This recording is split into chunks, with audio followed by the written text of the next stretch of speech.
الحمدللہ وحدہ والصلاة والسلام علی من لا نبی بعدہ اعوذ باللہ من الشیطان الرجیم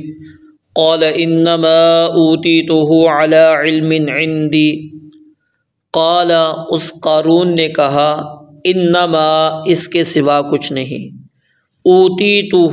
مجھے دیا گیا ہے یہ یہ خزانہ علی علم ایک علم کی بنا پر۔ وہ علم کیا تھا اس کی دلیل ہمیں قرآن و حدیث سے نہیں ملتی، لیکن بعض کہتے ہیں کہ وہ علم کیمیا اس کے پاس موجود تھا، لیکن اس کی واضح نص اور دلیل ہمارے پاس نہیں ہے۔ انما اوتیتہ اس کے سوا کچھ نہیں کہ مجھے دیا گیا ہے یہ خزانہ علی علم ایک علم کی بنا پر عندی جو میرے پاس ہے۔ اولم یعلم کیا واو اور لم نہیں، اولم یعلم اور کیا اس نے نہیں جانا ان اللہ کہ بے شک اللہ تعالیٰ نے قد اہلک یقیناً ہلاک کر دیا من قبلہ ہی اس سے پہلے من القرون کئی زمانوں کے لوگوں میں سے من ہوا ان کو جو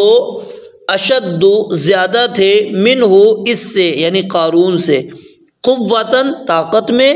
وَأَكْثَرُ اور زیادہ تھے جمعاً جمع کرنے میں، یعنی اس کے پاس جو خزانہ ہے اس سے زیادہ خزانہ ان کے پاس تھا۔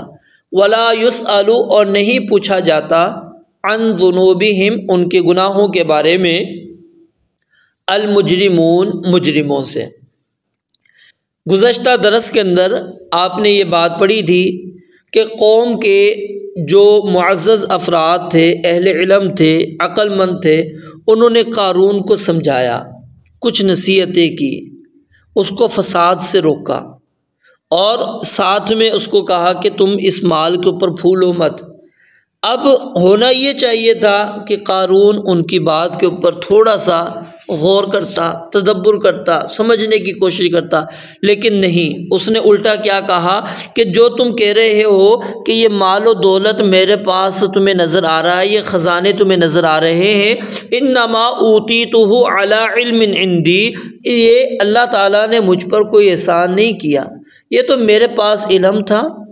اس علم کے ذریعے سے میں نے یہ مال حاصل کیا ہے۔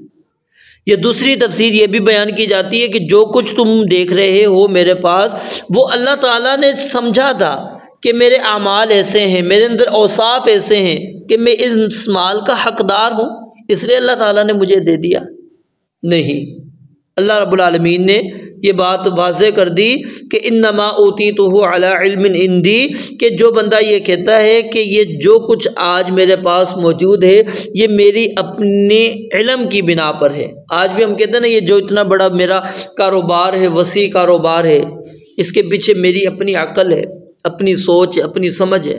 ٹھیک ہے، اپنی ذہانت ہے۔ تو کبھی ہم نے غور کیا کہ یہ عقل، یہ ذہانت، یہ مہارت عطا کرنے والی کوئی ذات ہے یا نہیں ہے؟ اگر آپ کہتے ہیں کہ علم آپ نے بھی حاصل کیا، علم میں نے بھی حاصل کیا، ایک ڈگری آپ نے بھی لی، میں نے بھی لی، دونوں کی ڈگریاں برابر ہیں، کیا ہم دونوں ایک جتنا کما رہے ہیں؟ آپ اس ڈگری کی بنا پر زیادہ آپ کو مل رہا ہے، میرے کو کم مل رہا ہے؟ نہیں، یہ اللہ رب العالمین کی تقسیم ہے۔ اللہ رب العالمین نے جس طرح انسان کے اخلاق کو تقسیم کیا ہے، اسی طرح یاد رکھیے اللہ رب العالمین نے رزق کو بھی تقسیم کر دیا ہے۔ صحیح روایت موجود ہے، عبداللہ بن مسعود رضی اللہ تعالیٰ عنہ بیان فرماتے ہیں کہ ان اللہ تعالیٰ قسم بینکم اخلاقکم، کہ اللہ تعالیٰ نے تمہارے درمیان تمہارے اخلاق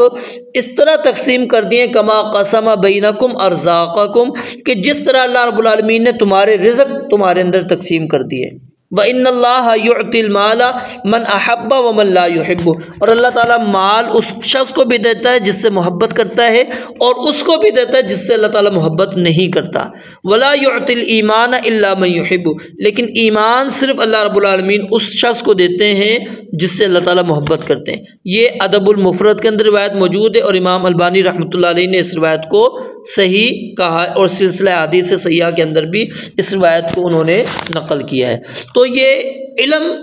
کی بنا پر انسان کی اپنی ذہانت اور فطانت کی بنیاد پر نہیں ہوتا علم اور یہ مال و دولت، یہ اللہ رب العالمین نے انسان کو دیا ہوتا ہے، اور اس کی دلیل پیچھے بھی ہم نے پڑھ لی کہ وَآتَيْنَاهُ مِنَ الْكُنُوزِ، کہ ہم نے اس کو یہ خزانے عطا کیے تھے۔ لیکن اس نے کیا سمجھا؟ اس نے کہا یہ میرا جو علم ہے، میرا جو ہنر ہے، جو کچھ میرے پاس ہے، اس کی وجہ سے یہ مال و دولت میرے پاس آیا۔ نہیں، اللہ تعالیٰ فرماتے ہیں اولم یعلم، کیا اس نے یہ بات نہیں جانی کہ اس سے پہلے بھی کئی لوگ آئے تھے جو اپنے ہنر کے اوپر، اپنے علم پر اس قدر مغرور تھے، اور وہ طاقت میں بھی اس سے زیادہ تھے، مال جمع کرنے میں بھی اس سے زیادہ تھے، جماعتوں والے بھی تھے، لیکن ہم نے ان کو ہلاک کر دیا، تباہ و برباد کر دیا۔ تو یہ کیا چیز ہے؟ تو انسان کو سوچنا چاہیے کہ وہ اتنے تکبر کے اندر نہ چلا جائے کہ وہ کہے کہ جو کچھ آج موجود ہے یہ میری وجہ سے ہے، یا میرے اوصاف ایسے ہیں کہ اللہ تعالیٰ نے مجھے یہ دے دیا۔ نہیں، یہ اللہ رب العالمین نے انسان کو دیا ہے، اور اللہ تعالیٰ اس کے ذریعے سے اس کی آزمائش کرنا چاہ رہے ہیں کہ یہ مال اور دولت کو کہاں پر خرچ کرتا ہے، اس کا مصرف کس طرح بناتا ہے، کہاں اس کو خرچ کرتا ہے، کس انداز سے خرچ کرتا ہے، یہ اللہ رب العالمین دیکھنا چاہتے ہیں۔ تو اللہ رب العالمین نے اس کو مزید نصیحت کرتے ہوئے کہا اولم یعلم ان اللہ، یہ نصیحت اس کو نہیں، ہمیں بھی یہ یاد رکھیں کہ اللہ تعالیٰ کیا وہ نہیں جانتا کہ اللہ تعالیٰ نے اس سے پہلے کئی لوگ آئے جو اس سے زیادہ طاقت میں تھے، اس سے زیادہ جماعتوں والے تھے، مال بھی جمع کرنے والے تھے، ان سب کو اللہ رب العالمین نے تباہ کر دیا۔ وَلَا يُسْأَلُ عَنْ ذُنُوبِهِمُ الْمُجْرِمُونَ، مجرم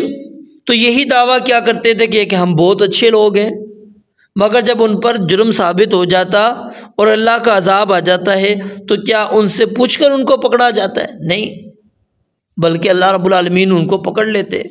اب دوسرے مقام پر اللہ رب العالمین نے کیا بات بیان فرمائی کہ فَوَرَبِّكَ لَنَسْأَلَنَّهُمْ أَجْمَعِينَ عَمَّا كَانُوا يَعْمَلُونَ، کہ جو کچھ یہ کر رہے ہیں تیرے رب کی قسم ہم ضرور ان سے سوال کریں گے، پوچھیں گے، ہم ان سے پوچھیں گے۔ اب ادھر ہے کہ وَلَا يُسْأَلُ، سوال نہیں ہوگا، یہاں پر ہے کہ اللہ رب العالمین فرماتے ہیں ہم ضرور پوچھیں گے۔ تو اس کا جواب پیچھے بھی آپ کو میں نے دے دیا تھا ایک درس کے اندر کہ قیامت کا دن کیا ہوگا؟ بہت لمبا ہوگا۔ اب وہاں پر اس کے مختلف مراحل ہیں، کبھی کیا ہوگا کہ ہلاک کرنے کے وقت ان کے گناہوں کے بارے میں ان سے پوچھا جائے گا، کبھی نہیں پوچھا جائے گا، کبھی ان سے سوال ہوگا، کبھی ان سے سوال نہیں ہوگا۔ تو یہ مختلف مراحل کا ذکر اللہ رب العالمین نے کیا۔ تو اس آیت سے جو بات ہمیں سمجھ میں آ گئی وہ کیا ہے کہ انسان کو اس بات پر